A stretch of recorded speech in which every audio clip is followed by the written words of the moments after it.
সাবেক ইসরায়েলি রাষ্ট্রদূত আলোন পিনকাস সহ অনেকের মতে গাজা যুদ্ধবিরতি মূলত সাজানো নাটক, যা হোয়াইট হাউসের চাপে নেতানিয়াহু মানতে রাজি হয়েছে। কারণ ওয়াশিংটন গাজা যুদ্ধের আর্থিক ও কূটনৈতিক বোঝা বইতে আর রাজি ছিল না। আল জাজিরা প্রকাশিত প্রতিবেদন অনুযায়ী নেতানিয়াহু যদি নতুন কোনো যুদ্ধ শুরু করতে না পারে, তবে আগামী বছরের ইসরায়েলি নির্বাচনের আগে পরে নেতানিয়াহুর সামনে বড় ধরনের চ্যালেঞ্জ আছে। আর সেগুলো কতটা ভয়ানক হতে পারে চলুন জেনে নেই। আল জাজিরা বলছে, বর্তমানে ইসরায়েল আন্তর্জাতিক রাজনীতিতে যতটা নিঃসঙ্গ অতীতে কখনো এতটা ছিল না। গাজায় ইসরায়েলি বর্বরতা তাদের একঘরে অবস্থানকে আরও দীর্ঘস্থায়ী করবে। দক্ষিণপন্থীরা কি নেতানিয়াহুর জোট সরকার ভেঙে দিতে পারে? তবে নেতানিয়াহু ইতোমধ্যে সেই ঝুঁকি এড়াতে নানা পদক্ষেপ নিয়েছে। আন্তর্জাতিক অপরাধ আদালত এবং আন্তর্জাতিক বিচার আদালত নেতানিয়াহু এবং ইসরায়েলকে গাজায় যুদ্ধাপরাধের দায়ে অভিযুক্ত করতে পারেন। 2024 সালের নভেম্বর মাসে আইসিসি যুদ্ধাপরাধের অভিযোগে বেনিয়ামিন নেতানিয়াহু, তার সাবেক প্রতিরক্ষা মন্ত্রী ইয়োভ গ্যালান্ট ও ফিলিস্তিনি স্বাধীনতাকামী সংগঠন হামাসের সামরিক কমান্ডার মোহাম্মদ দেইফের বিরুদ্ধে আন্তর্জাতিক গ্রেপ্তারি পরোয়ানা জারি করেন। দেইফকে পরবর্তী সময়ে ইসরায়েল হত্যা করে। অন্যদিকে আইসিজেও ইসরায়েলের বিরুদ্ধে দায়ের হওয়া জাতি হত্যা মামলার শুনানি চলছে। যদি আদালত ইসরায়েলকে দোষী সাব্যস্ত করেন, তাহলে অনেকেই সেজন্য সরাসরি নেতানিয়াহুকেই দায়ী করবেন। আইসিসি যদি দোষী সাব্যস্ত করেন, তবে সর্বোচ্চ 30 বছরের কারাদণ্ড হতে পারে। আর আইসিজে কাউকে দোষী সাব্যস্ত করে রায় দিলে বিষয়টি সাধারণত জাতিসংঘ নিরাপত্তা পরিষদের কাছে কার্যকর করতে পাঠানো হয়। নেতানিয়াহু আন্তর্জাতিক পরিমণ্ডলে সাজা পেলে ট্রাম্প হয়তো তাকে পরিত্যাগ করতে পারেন, কারণ যুক্তরাষ্ট্রই ইসরায়েলের সবচেয়ে বড় আর্থিক, সামরিক ও কূটনৈতিক ভরসা। ওয়াশিংটনের সমর্থন ছাড়া ইসরায়েল আর নেতানিয়াহু মারাত্মক বিপদে পড়বেন।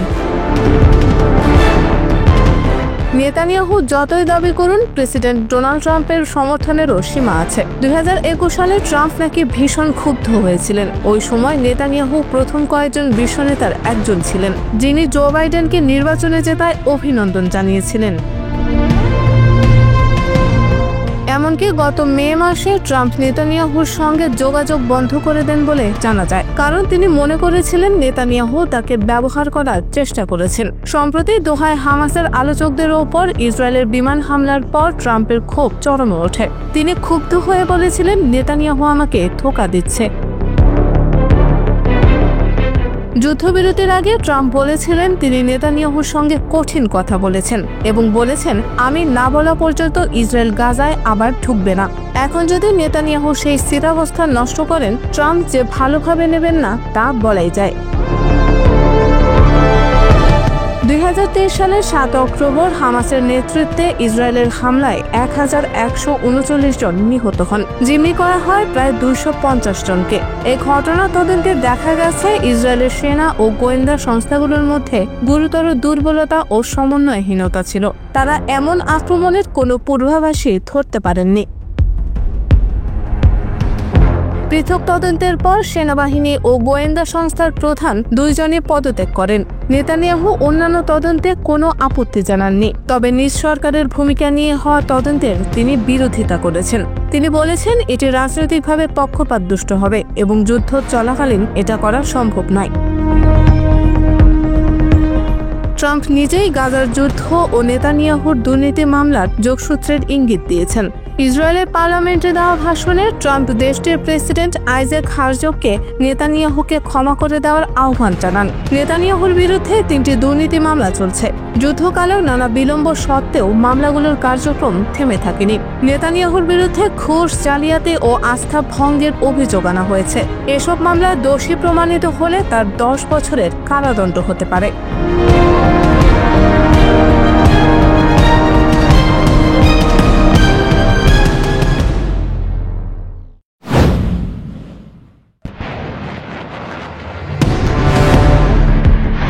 যে কোনো সময় রাশিয়া ও ন্যাটোর মধ্যে পূর্ণাঙ্গ যুদ্ধ শুরু হতে পারে।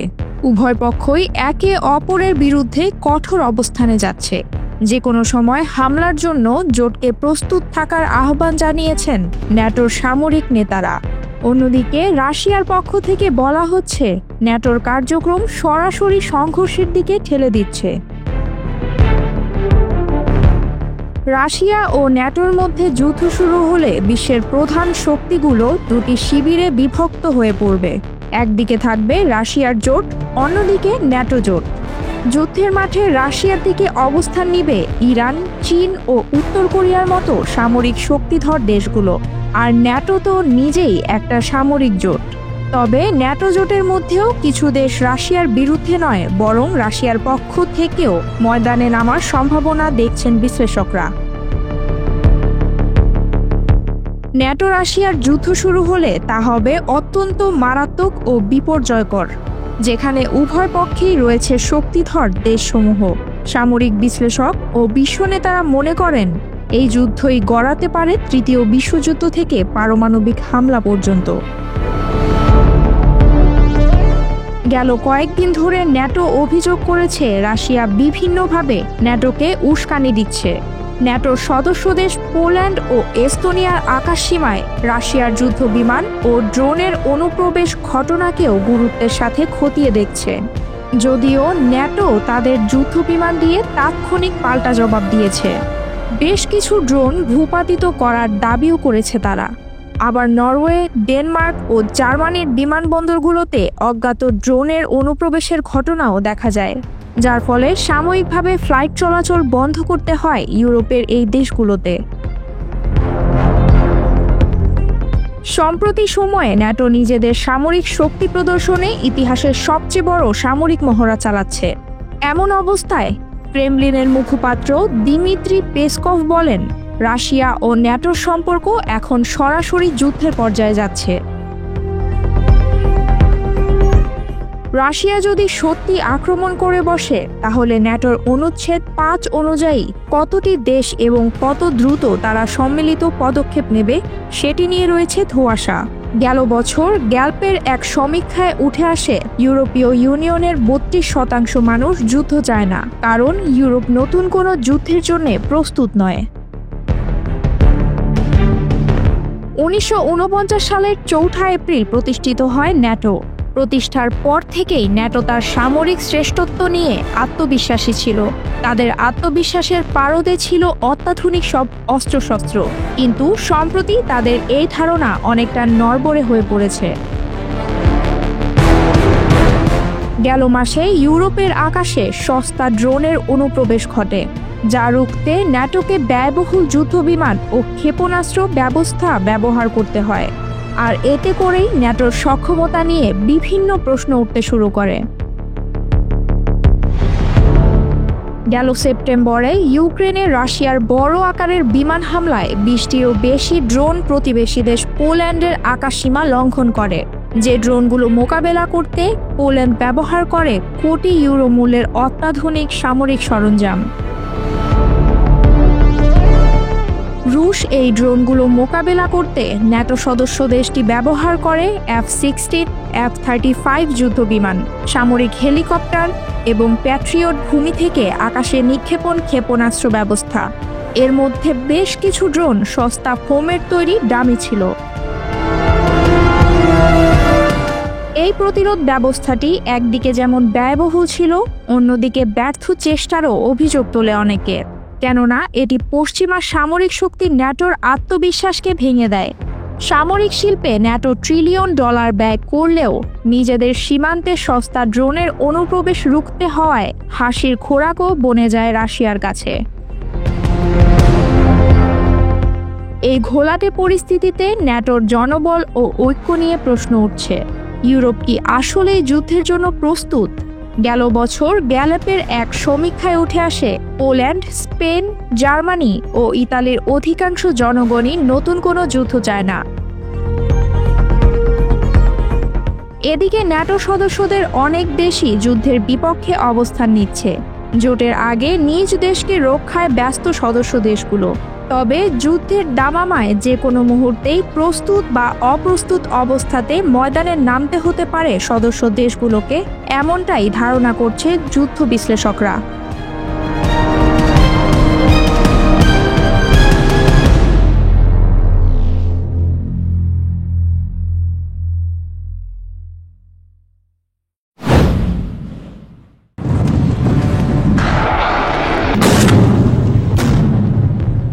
পাকিস্তানের সেনাপ্রধান ফিল্ড মার্শাল আসিম মনির ভারতকে পারমাণবিক হামলার হুমকি দিয়ে হইচই ফেলে দিয়েছেন। অন্যদিকে পাকিস্তানের প্রতি হুঁশিয়ারি উচ্চারণ করে ভারতের কেন্দ্রীয় প্রতিরক্ষা মন্ত্রী রাজনাথ সিং বলেছেন, পাকিস্তানের প্রতি ইঞ্চি ভূমি এখন তাদের ব্রহ্মস ক্ষেপণাস্ত্রের নাগালের মধ্যে রয়েছে। পাকিস্তানের সেনাপ্রধানের হুমকির আগেই ভারতের সেনাপ্রধান উপেন্দ্র দ্বিবেদী বলেন, পাকিস্তানের যে কোনো ধরনের পদক্ষেপের জবাবে ভারতীয় সেনাবাহিনী আর সংযম দেখাবে না। দুই দেশের সেনাপ্রধানের এমন বাকযুদ্ধ যে কোনো সময় সমরযুদ্ধে পরিণত হতে পারে বলে ধারণা করছেন বিশ্লেষকরা। খোদ ভারতীয় মিডিয়ায় ফের পাক ভারত যুদ্ধ আসন্ন এমন খবরও প্রচার হচ্ছে। পাকিস্তান আফগান সংঘাতের মধ্যে সেনাপ্রধান আসিম মনিরের এমন হুমকি ব্যাপক সাড়া ফেলেছে। বিশেষ করে পারমাণবিক অস্ত্রের উল্লেখ এবং ইসলামাবাদের ক্রমবর্ধমান সামরিক ক্ষমতা নিয়ে করা মন্তব্যে কূটনৈতিক পাড়া ফের উত্তপ্ত। তিনি বলেছেন, পাকিস্তানের কার্যকর জবাব ভারতের ভৌগোলিক যুদ্ধক্ষেত্রের ভুল ধারণাকে ভেঙে ফেলতে পারে। কাকুলে পাকিস্তান মিলিটারি একাডেমিতে ভাষণে মনির দাবি করেন, পারমাণবিক পরিবেশের যুদ্ধের কোনো স্থান নেই। কিন্তু পরের বাক্যে তিনি সতর্ক করে দেন, ছোটখাটো উস্কানিতেও পাকিস্তানের কাছ থেকে জবাব আসতে পারে। সেই জবাব অনুপাতের বাইরে প্রতিক্রিয়া ডেকে আনবে। তিনি বলেন, যদি নতুন করে শত্রুতা তৈরি হয় তাহলে পাকিস্তান উদ্যোগীদের প্রত্যাশার চেয়ে অনেক বেশি প্রতিক্রিয়া জানাবে। আমাদের যুদ্ধের সক্ষমতা বেড়েছে, আমাদের অস্ত্র ব্যবস্থার নাগাল এবং প্রাণঘাতিতা ভারতের ভৌগোলিক বিশালতার ভুল ধারণাকে ভেঙে ফেলবে। পাকিস্তানি নেতা আরো সতর্ক করে বলেন, পরবর্তী উত্তেজনা বৃদ্ধির দায়ভার সরাসরি ভারতের উপর বর্তাবে, যা শেষ পর্যন্ত সমগ্র অঞ্চল এবং তার বাইরেও বিপর্যয়কর পরিণতি বয়ে আনতে পারে। প্রসঙ্গত, সম্প্রতি ভারতের প্রতিরক্ষা মন্ত্রী রাজনাথ সিং বলেন, সীমান্তে কোনো রকম দুঃসাহস দেখালে তার প্রতিক্রিয়ায় পাকিস্তানের ইতিহাস ও ভূগোল বদলে যেতে পারে। সেই রেশ কাটতে না কাটতে দেশটির সেনাবাহিনীর chief of army staff general Upendra দ্বিবেদী বলেন, পাকিস্তানের যে কোনো ধরনের পদক্ষেপের জবাবে ভারতের সেনাবাহিনী আর সংযম দেখাবে না। এর প্রতিক্রিয়ায় পাকিস্তানের পক্ষ থেকে একের পর এক হুমকি আসছে। অক্টোবরের শুরুতে পাকিস্তানের সেনাবাহিনী বলেছে, ভবিষ্যৎ ভারত পাকিস্তান সংঘাত ভয়াবহ ধ্বংসযজ্ঞ ডেকে আনবে। আর পাকিস্তানের প্রতিরক্ষা মন্ত্রী খাজা আসিফ বলেছেন, এবার ভারতকে তাদের যুদ্ধ বিমানের ধ্বংসাবশেষের নিচেই কবর দেওয়া হবে। পাল্টাপাল্টি এমন হুমকিতে আঞ্চলিক উত্তেজনা বেড়েই চলেছে। পাক ভারতের এই বাকযুদ্ধ যেমন থামছেই না, তেমনি ফের পাল্টা আক্রমণের ইঙ্গিতও স্পষ্ট হচ্ছে। পাকিস্তান আফগানিস্তান উত্তেজনা এখনো কমেনি, বরং আরো বাড়তে পারে বলে ধারণা করছেন আন্তর্জাতিক বিশ্লেষকরা। এদিকে ভারতের কেন্দ্রীয় প্রতিরক্ষা মন্ত্রী রাজনাথ সিং ও উত্তরপ্রদেশের মুখ্যমন্ত্রী যোগী আদিত্যনাথ শনিবার ব্রহ্মস এরোস্পেস লিমিটেডের লখনৌ ইউনিটে তৈরি সুপারসনিক ব্রহ্মস ক্ষেপণাস্ত্রের প্রথম ব্যাচটির উদ্বোধন করেন। এ সময় রাজনাথ সিং পাকিস্তানের প্রতি হুঁশিয়ারি উচ্চারণ করে বলেছেন, পাকিস্তানের প্রতি ইঞ্চি ভূমি এখন তাদের ব্রহ্মস ক্ষেপণাস্ত্রের নাগালের মধ্যে রয়েছে। তিনি অপারেশন সিঁদুরের কথা উল্লেখ করে বলেন, এই ক্ষেপণাস্ত্র তার প্রযুক্তিগত শ্রেষ্ঠত্ব প্রমাণ করেছে এবং বিশ্বজুড়ে ভারতের প্রতিরক্ষা ব্যবস্থার বিশ্বাসযোগ্যতাকে সুদৃঢ় করেছে।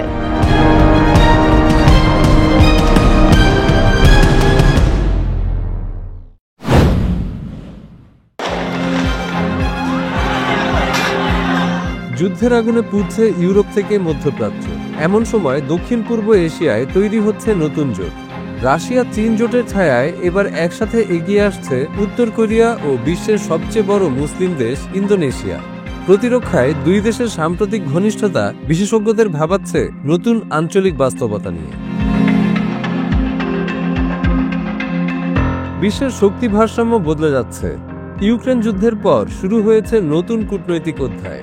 এমন সময় উত্তর কোরিয়া ও ইন্দোনেশিয়ার ঘনিষ্ঠতা আন্তর্জাতিক রাজনীতিতে নতুন সংকেত দিচ্ছে।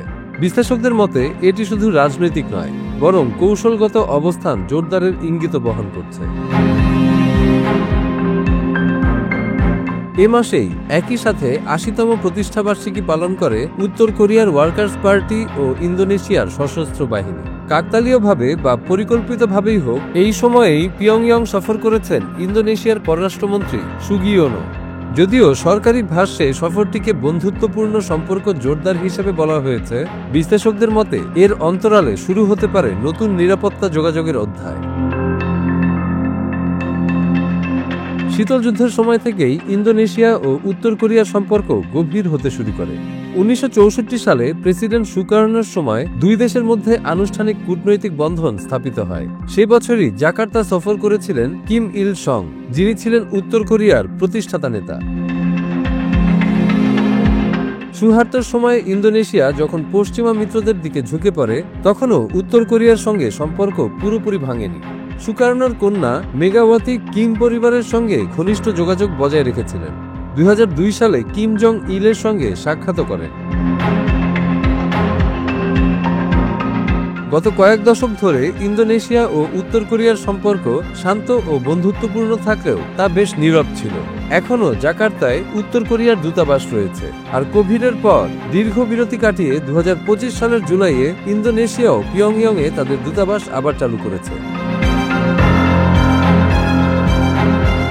বেইজিংয়ে বিজয় দিবসের প্যারেডে ইন্দোনেশিয়ার প্রতিরক্ষা মন্ত্রী প্রাবোয়া সুবিয়ান্তো উত্তর কোরিয়ার নেতা কিম জং উনের সঙ্গে দেখা করেন। তবে দুই দেশের বাণিজ্যিক সম্পর্ক এখনও খুবই সীমিত।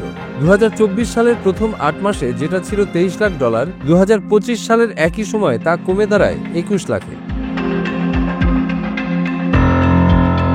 সাম্প্রতিক সফরে দুই দেশের পররাষ্ট্রমন্ত্রী একটি সমঝোতা স্মারক স্বাক্ষর করেছেন, যেখানে রাজনৈতিক, সাংস্কৃতিক, প্রযুক্তিগত ও ক্রীড়া খাতে সহযোগিতার কথা রয়েছে। যদিও সামরিক বিষয়ে কিছু বলা হয়নি, তবে এমন আলোচনার প্ল্যাটফর্ম থেকেই ভবিষ্যতে নিরাপত্তা ইস্যুগুলো উঠে আসতে পারে। এতে বোঝা যায় ইন্দোনেশিয়া তাদের স্বাধীন পররাষ্ট্রনীতি বজায় রেখে সব পক্ষের সঙ্গে ভারসাম্য রাখতে চায়। প্রেসিডেন্ট প্রাবোয়া দায়িত্ব নেওয়ার পর থেকেই ইন্দোনেশিয়া প্রতিরক্ষা খাতে বেশ সক্রিয়। সাম্প্রতিক সামরিক প্যারেডে ইন্দোনেশিয়া তাদের প্রথম স্বয়ংক্রিয় ডুবোযান KSOT-008 দেখিয়েছে, যা সমুদ্র নিরাপত্তায় তাদের আগ্রহ ও যুদ্ধ সক্ষমতাকে বাড়ানোর বার্তা দেয়। ইন্দোনেশিয়া ইতোমধ্যে তুরস্ক, ফ্রান্স, রাশিয়া, ভারত, যুক্তরাজ্য, চীন ও দক্ষিণ কোরিয়া থেকে অস্ত্র ও প্রযুক্তি সংগ্রহ করছে। বিভিন্ন দেশ থেকে অস্ত্র সংগ্রহ করে ইন্দোনেশিয়া তার কৌশল আরও শক্তিশালী করতে চায়। এই পরিস্থিতিতে উত্তর কোরিয়ার সঙ্গে নীরব যোগাযোগ ইন্দোনেশিয়ার জন্য কৌশলগত সম্প্রসারণ হিসেবে দেখা যেতে পারে। তবে বিষয়টি খুবই সংবেদনশীল, কারণ জাতিসংঘের নিষেধাজ্ঞা অনুযায়ী পিয়ংইয়ংয়ের সঙ্গে সামরিক সহযোগিতা কঠোরভাবে নিষিদ্ধ। আসিয়ান দেশগুলোর অনেকেই এই বিষয়ে চিন্তিত। 2024 সালের নভেম্বরে আসিয়ান সম্মেলনে উত্তর কোরিয়ার ক্ষেপণাস্ত্র পরীক্ষা নিয়ে উদ্বেগ প্রকাশ করা হয়। ইন্দোনেশিয়ার সরাসরি অস্ত্র সহযোগিতায় যাওয়ার সম্ভাবনা কম, তবে সাইবার নিরাপত্তা ও সামুদ্রিক নজরদারিতে তথ্য আদান প্রদান হতে পারে। ভিয়েতনামেরও এমন অভিজ্ঞতা হয়েছে। উত্তর কোরিয়ার সঙ্গে ইন্দোনেশিয়ার সম্পর্ক কতটা এগোবে তা নির্ভর করছে জাকার্তার সদিচ্ছা ও কৌশলগত সতর্কতার উপর। ইন্দোনেশিয়ার পররাষ্ট্রনীতি সবসময় চমক দেখিয়েছে। প্রাবোয়ার নেতৃত্বে দেশটি আঞ্চলিক ভূ রাজনীতিতে নিজের অবস্থান আরও শক্ত করতে যাচ্ছে। এই সম্পর্ক যদি বুঝে শুনে এগোয়, তাহলে আসিয়ান ও পিয়ংইয়ংকে আঞ্চলিক আলোচনায় টেনে এনে স্থিতিশীলতা বজায় রাখতে পারবে।